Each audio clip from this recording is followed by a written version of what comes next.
2 Samuel chapter 7 verses 1-5, 8b-12, 14a and 16.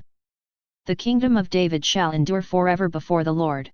When King David was settled in his palace, and the Lord had given him rest from his enemies on every side, he said to Nathan the prophet, "Here I am living in a house of cedar, while the ark of God dwells in a tent." Nathan answered the king, "Go, do whatever you have in mind, for the Lord is with you." But that night the Lord spoke to Nathan and said, "Go, tell my servant David, thus says the Lord, should you build me a house to dwell in? It was I who took you from the pasture and from the care of the flock to be commander of my people Israel. I have been with you wherever you went, and I have destroyed all your enemies before you. And I will make you famous like the great ones of the earth. I will fix a place for my people Israel, I will plant them so that they may dwell in their place without further disturbance. Neither shall the wicked continue to afflict them as they did of old, since the time I first appointed judges over my people Israel. I will give you rest from all your enemies. The Lord also reveals to you that he will establish a house for you.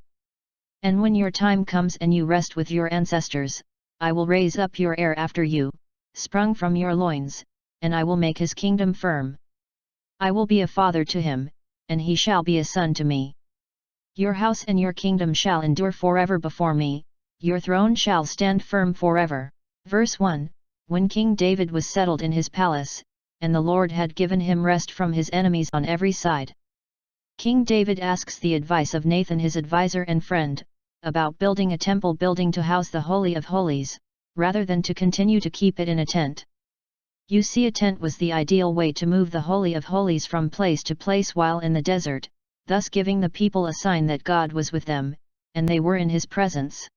Nathan tells David to go ahead and build God a temple because God must be with him, and as a result had saved him from his enemies.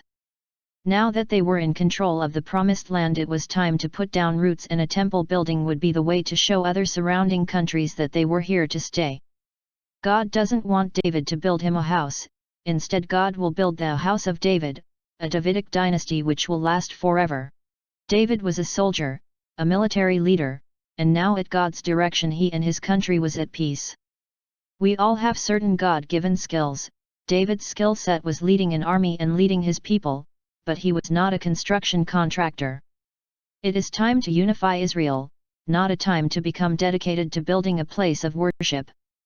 Your worship should be about God, not the building you worship in. David would still gather the materials necessary for the construction of the temple, but it would be David's son Solomon who would complete the project. The temple construction took 7.5 years.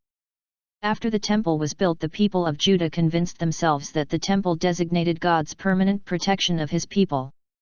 They failed to recognize that the temple was just a place, but God's presence can be felt in a small synagogue, just as well, if not better, than in an ornate temple. Joshua chapter 1 verse 9, Have I not commanded you? Be strong and of good courage, be not frightened, neither be dismayed, for the Lord, your God is with you wherever you go.